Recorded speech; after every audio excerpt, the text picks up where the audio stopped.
नमस्कार। देश के लगभग 67 लाख ईपीएस 95 पेंशन धारक सर्वोच्च न्यायालय में ईपीएस 95 पेंशन धारकों के जो उच्च पेंशन से संबंधित मामले दाखिल है, तो इन मामलों के ऊपर जो 11 अगस्त 2022 को अंतिम सुनवाई हुई थी, तो उस सुनवाई के बाद जो फैसला सुरक्षित रख लिया गया है। तो वो फैसला कब तक सुनाया जाएगा, कब यह फैसला डिलीवर किया जाएगा, तो उसको लेकर जो है वो अपडेट जानने के लिए इंतजार कर रहे हैं। तो जी इन सभी के ऊपर आज के इस वीडियो में हम आपसे बात करने वाले हैं कि कब तक माननीय सर्वोच्च न्यायालय द्वारा ईपीएस 95 पेंशन धारकों के मामलों के ऊपर जो अंतिम फैसला है वो दिया जा सकता है। साथ ही हम आपको बताएंगे कि यह जो ईपीएस 95 पेंशन धारकों के जो मामले हैं, तो इन मामलों के ऊपर जो अंतिम फैसला होगा, अंतिम फैसला सुनाया जाएगा, तो उसका लाइव कवरेज भी माननीय सर्वोच्च न्यायालय द्वारा किया जाएगा। क्योंकि 27 सितंबर 2022 से सर्वोच्च न्यायालय में जो भी अभी सुनवाई होगी, तो उनका सीधा लाइव कवरेज जो वो होने वाला है, जो कि हमने 27 सितंबर 2022 को देखा है। जो भी मामले सुनवाई के लिए लिए गए थे, तो उनका डिटेल जो सुनवाई है तो वो लाइव कवरेज में दिखाया गया था, और कौन कौन सी दलीलें पेश की गई थी, जो भी यहाँ पर मैटर थे, जो भी केसेस यहाँ पर 27 सितंबर 2022 को सुनवाई के लिए लिए गए थे, तो उनको जो है वो लाइव कवरेज किया गया था। ऐसे ही ईपीएस 95 पेंशन धारकों के जो मामले हैं, तो इन मामलों के ऊपर जो फैसला सुनाया जाना बाकी है, तो वो भी जब सुनाया जाएगा तो उसका भी सीधा प्रसारण जो है वो किया जाएगा, और वो भी आप जो है वो देख सकते हैं। तो आज के इस वीडियो में माननीय सर्वोच्च न्यायालय द्वारा यह जो फैसला है वो कब डिलीवर किया जा सकता है, तो उसके बारे में हम बात करने वाले हैं। साथ ही आपको यह जो लाइव कवरेज है वो किस तरह से देखने को मिल सकता है, तो उसके बारे में भी मैं आपको बताने वाला हूँ। तो वीडियो के साथ अंत तक बने रहिएगा, ताकि यह जो अपडेट है तो वो आपको जो है वो मिल सके। तो चलिए अभी ये जो डिटेल अपडेट है, तो उसके बारे में हम विस्तार से जानकारी लेते हैं।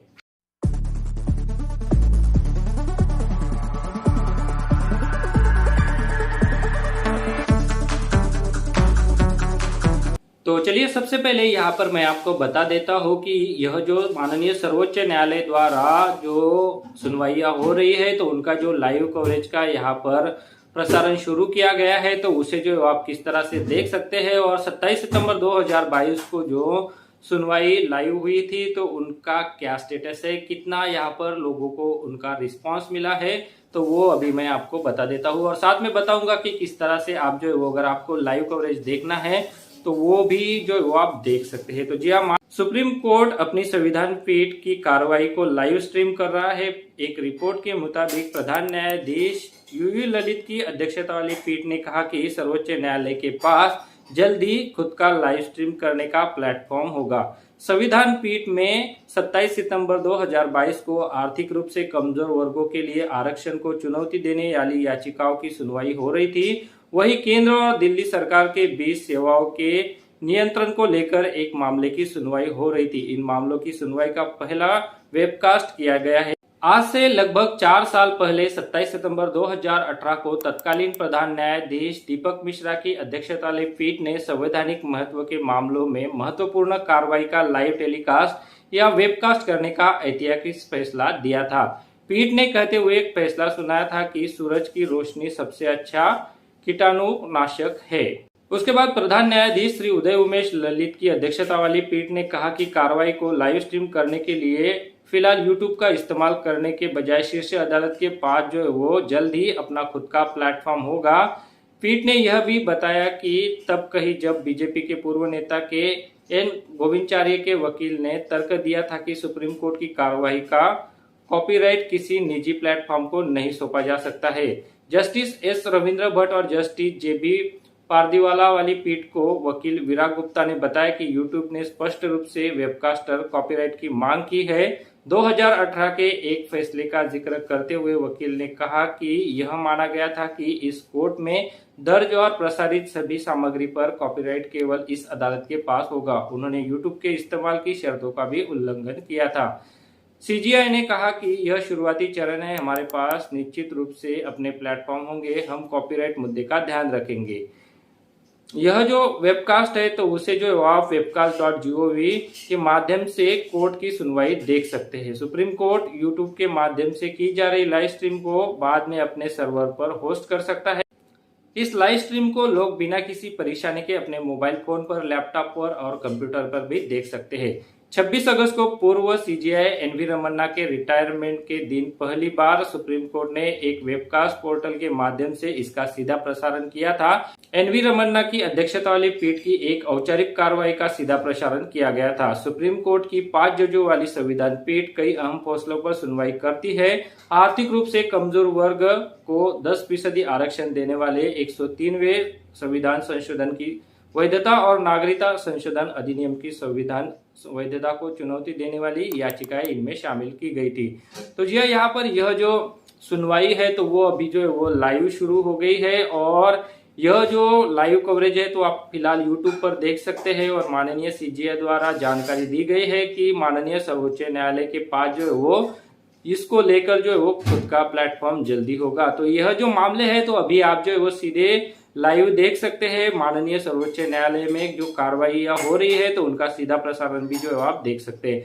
तो चलिए अभी जान लेते हैं कि ईपीएस 95 पेंशन धारकों के जो मामले हैं तो इन मामलों के ऊपर जो है वो अंतिम फैसला जो है वो कब तक आ सकता है, जो कि सभी ईपीएस 95 पेंशन धारक जो है वो जानने के लिए इंतजार कर रहे थे। तो जी देश के लगभग 67 लाख ईपीएस 95 पेंशन धारक सर्वोच्च न्यायालय से ईपीएस 95 पेंशन धारकों के उच्च पेंशन से संबंधित मामलों के ऊपर कब फैसला दिया जा सकता है तो इसका इंतजार कर रहे हैं। तो इसी के संबंधित यह जो अपडेट है तो उसके बारे में अभी मैं आपको इस वीडियो में जानकारी देने वाला हूँ। तो जी यहाँ पर दीपक धवन और वरिष्ठ सलाहकार श्रीमती मीनाक्षी अरोड़ा के बीच जो 21 सितंबर 2022 को ईपीएस 95 पेंशन धारकों के उच्च पेंशन से संबंधित मामलों के ऊपर चर्चा हुई है।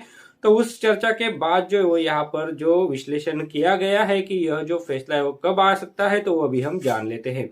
सर्वोच्च न्यायालय द्वारा सरकार के तर्क के अनुसार वित्तीय बोझ की कमी के पहलू पर विचार करने की भी संभावना है, ऐसा उनके द्वारा अपनी चर्चा में जो है वो बताया गया है। लेकिन ऊपर याचिकाकर्ता के मामले को खारिज करने का कानूनी आधार नहीं हो सकता है, क्योंकि यहाँ पर जो ईपीएफओ द्वारा धन की कमी या फिर वित्तीय बोझ का यहाँ पर तर्क दिया गया था तो यह याचिकाकर्ता के मामले को खारिज करने का कानूनी आधार नहीं हो सकता, क्योंकि सुप्रीम कोर्ट को योग्यता के आधार पर भी फैसला करना है। सर्वोच्च न्यायालय के संतुलित दृष्टिकोण अपनाने की संभावना है और सरकार पर कुछ बोझ की कीमत पर भी पेंशन भोगियों के पक्ष में उचित राहत देने की उम्मीद है। आकलन के अनुसार दशहरे के बाद किसी भी तारीख को फैसला सुनाया जाना चाहिए, लेकिन अक्टूबर महीने में दिवाली से पहले यह फैसला आने की उम्मीद है। तो यह यहाँ पर बताया गया है कि दशहरे के बाद जो है वो किसी भी तारीख को जो है फैसला सुनाया जा सकता है, लेकिन दिवाली के पहले ही अक्टूबर महीने में यह जो फैसला है वो दिए जाने की उम्मीद है।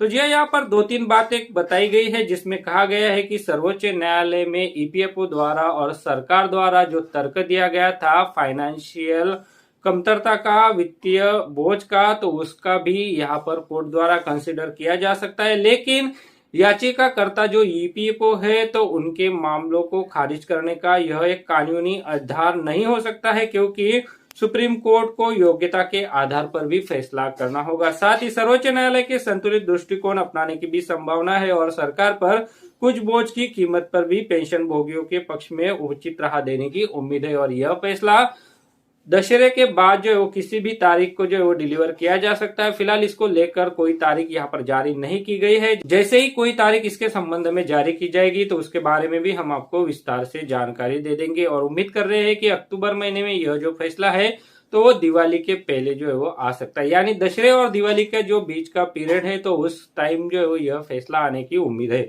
तो जी यहाँ पर कुछ व्यूअर्स इंग्लिश में भी जानना चाहते हैं तो उनको भी मैं अभी आप बता देता हूँ ताकि उनको भी इस जानकारी के बारे में जो है पता चल सके। तो most of the viewers want to know this information in English also, so today I am going to give this information in English to the viewers who is wanted to know this information is in English. As per the discussion had between Deepak Dhawan and senior advocate Mrs. Meenakshi Arora on 21st September 2022, EPS 95 pension cases and gets is as under. Supreme Court is likely to consider the aspect of financial burden or depreciation of fund as argued by EPFO or government. But above cannot be the legal ground of rejection of petitioner case into the Supreme Court has to decide on merits too. Supreme Court is likely to take a balanced approach and expected to grant reasonable relief in the favor of the pensioners, even at the cost of the some burden upon the government. As per the assessment, verdict should be pronounced at any date after Dashera but before Diwali in the month of October. तो जी हाँ, यहाँ पर जो update है कि EPS 95 pension धारकों के जो मामले हैं तो इनके ऊपर जो है वो फैसला दशहरे के बाद और दिवाली के पहले जो है वो आने की उम्मीद है, तो वो यहाँ पर बताया गया है। साथ ही इसके संबंधित जो भी अपडेट आएगा तो मैं आपको विस्तार से इसके बारे में जानकारी देता रहूंगा। इसके लिए आप चैनल को सब्सक्राइब जरूर करते चलिएगा। कौन से तारीख को यह फैसला आने का है, इसको लेकर क्या तारीख जारी की जाती है सर्वोच्च न्यायालय से, जो भी अपडेट आएगा तो मैं आपको उसके बारे में अगले आने वाले वीडियोस में उसकी जानकारी दे दूंगा। तो जी हाँ, माननीय सर्वोच्च न्यायालय द्वारा यह जो फैसला एक लाइव कवरेज का लिया गया है तो वो काफी अच्छा है, ताकि देश की जनता जो है वो माननीय सर्वोच्च न्यायालय में जो कार्रवाई हो सकती है तो उसका सीधा प्रसारण जो है वो देख सकते हैं। फिलहाल ईपीएस 95 पेंशन धारकों के मामलों को लेकर ये जो अपडेट था जिसमें बताया गया है कि दशहरे के बाद जो और दिवाली के पहले का जो पीरियड है तो इस पीरियड में जो है वो ईपीएस 95 पेंशन धारकों के जो मामले हैं तो इन मामलों के ऊपर जो है माननीय सर्वोच्च न्यायालय की 3 जजों की खंडपीठ द्वारा जो है अंतिम फैसला दिया जा सकता है। तो यह फैसला जब भी डिलीवर किया जाएगा, इसके बारे में जो भी तारीख यहाँ पर माननीय सर्वोच्च न्यायालय द्वारा दी जाएगी तो उसके बारे में भी हम आपको जानकारी दे देंगे। तो जी आज के इस वीडियो में ये जो डिटेल अपडेट था तो उसी के बारे में जो है मैंने आपको जानकारी दी है। उम्मीद करता हूँ कि वीडियो में जो जानकारी आप सभी को दी गई है तो वो अच्छी लगी होगी और इस वीडियो को आप ज्यादा से ज्यादा शेयर भी करेंगे। तो चलिए मिलते हैं ऐसी एक और नई और फ्रेश जानकारी के साथ। तब तक आप सभी चैनल के साथ बने रहिए। चैनल को अगर आपने सब्सक्राइब नहीं किया है तो चैनल को जाते जाते सब्सक्राइब जरूर करके रख लीजिएगा, ताकि जो भी आने वाले अपडेट है तो उन अपडेट के बारे में आपको जानकारी मिल सके। चलिए मिलते हैं ऐसी एक और नई और फ्रेश जानकारी के साथ। तब तक आप सभी को मेरा नमस्कार। अगर आप शेयर मार्केट में इन्वेस्ट करना चाहते हैं तो इसके लिए आपको एक ट्रेडिंग अकाउंट की जरूरत पड़ती है।